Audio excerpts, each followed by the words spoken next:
Let's do another video. This video is it's going to be a word video. But I like to take what God has done for me and help somebody else, because you never know what somebody else might be going through. Well, we're going to call this video fasting and running late. And so what I mean by fasting and running late, I want to tell you how God used fasting to stop me from always being late. I used to get up at 4 o'clock in the morning, and I promise you, I still would be late if I had to be somewhere at 9 o'clock. I was late. I had a spirit of lateness on me. Procrastinating, just late.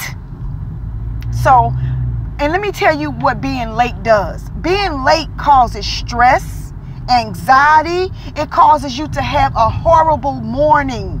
It causes anger.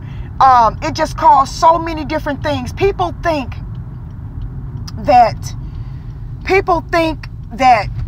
I don't know what they think, but you have to understand, when you are not in order, that's an open door for the enemy to come in and destroy your life. And that's what he wants to do. That's his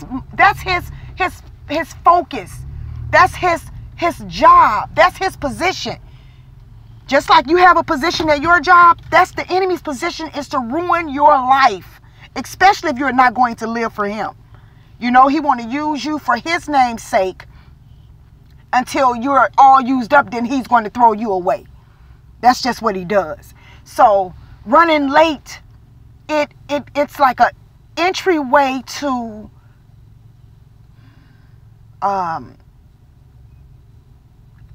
unhappiness. Because I remember when I used to be late for work, man, I tell you about time, I'm so anxious, so worried, so full of fear, trying to get to work on time. It ruins my morning. So when I started fasting, God started dealing with me about being late. He started dealing with me about being late. How does that represent Jesus and you're always late? And the thing about it is, you up so early in the morning. So you got to realize what the root of your problem is not the manifestation of your problem is not your problem. It's always a root to everything. It's a root to everything. So it's a cause. So when I started fasting, God started dealing with me about that. Like I told you, I can get up at 4 or 5 every morning. I did this all the way back in high school. So it's a habit that I build. Nobody else did that in my family. It was something that I did. I built that habit of getting up early in the morning, but still rushing late to where I need to go to. And when me and Greg, got married, even when we were dating for 3 years and living together before we got married because I got saved. But Greg, if he have to be at work at 6 o'clock in the morning, Greg is going to leave if he have to be at work at 6, he's leaving the house about 4:55. He's going to get up about 4:15, 4 o'clock. And he's going to leave the house about 4. And he's routine. Everything he do is systematic. He do the same stuff. And all of his stuff is organized. And he do it intentionally. So me and him was two different people. He used to, like, if he get out the bed last, you better believe he's going to make up that bed. Everything he do, he does things orderly. He leaves the house, like if he get out the bed, he's going to make that bed up. Whatever he do, he cleans up after himself. I was the opposite. I would get out that bed, making that bed up. I ain't never even think about that. I just get out the bed and go about my business. Well, see, me and Greg is two totally different people. So he was raised up different. He was raised up where they turned off the lights and the TV before they went to bed. I was raised up every light in the house on and every TV on, loud as it can be. So basically, through fasting, God, he showed me all of that. He started revealing to me the cause of my,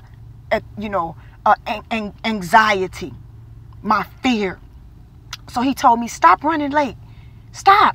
So when God started dealing with me about that, I started listening to him. During my fast, I started leaving the house much earlier, and I saw the peace and the joy and the calmness, and I saw how my day was more controllable.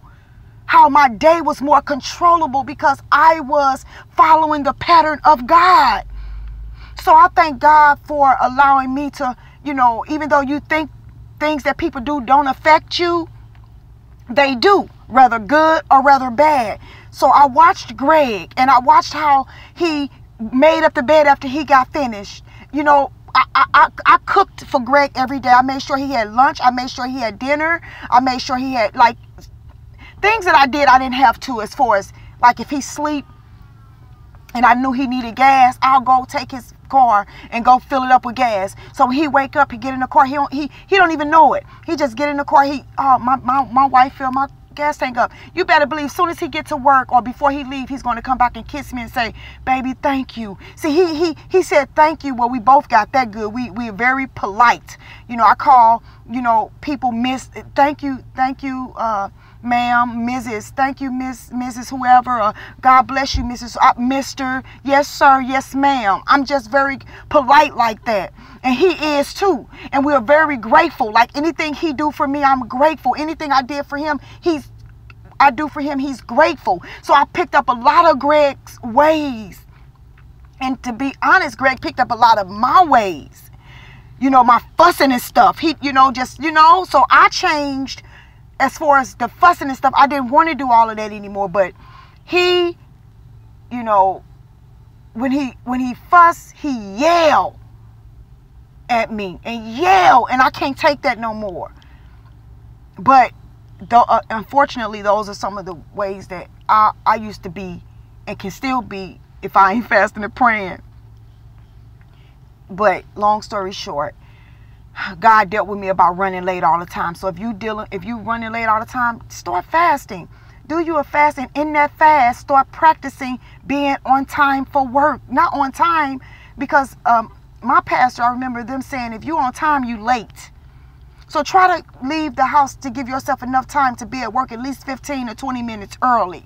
You don't want to be running in that door at 9 o'clock and you have to be at work at 9 o'clock. If you got to be at work at 9 o'clock, you should pull on the lot at least by no later than 8:45. That way, you know, you calm walking inside of the building. You're calm swiping in. You're calm once you get to your desk. Because when you're anxious and frustrated, people see that. And you're representing Jesus. You're representing the Lord. So you have to watch yourself.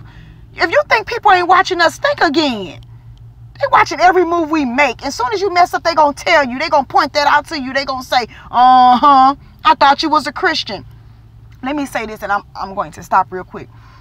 I remember one time I was talking to this girl at my job, and this was like 2000. And I guess in 2000, I had got up to maybe about 215 or 220 pounds. So I had this dress on. At that time, I was wearing a lot of dresses because in my church, they were saying we couldn't wear pants as women. So everything I did, I wore a dress. I stopped wearing makeup. Well, I wear makeup now. I'm talking about then. I'm going to do another video about that. But anyway, long story short, well, I'll put this in my next video. How about that? Because I want to talk about fasting and when God stripped things away from you because of you idolizing that thing. So listen to the next video. I want to talk about the nails, the makeup, the hair, the dresses, the pants, and all of that. Okay, so we'll do another video. But I love you all. This is Joy. Have a blessed day. So this is going to be fasting and running late. Sorry, but guess what? I don't have that problem anymore. And if I do find myself running late, I don't like it. So that's something I'm not going to do anymore. So I love you all. Have a blessed day. This is Joy.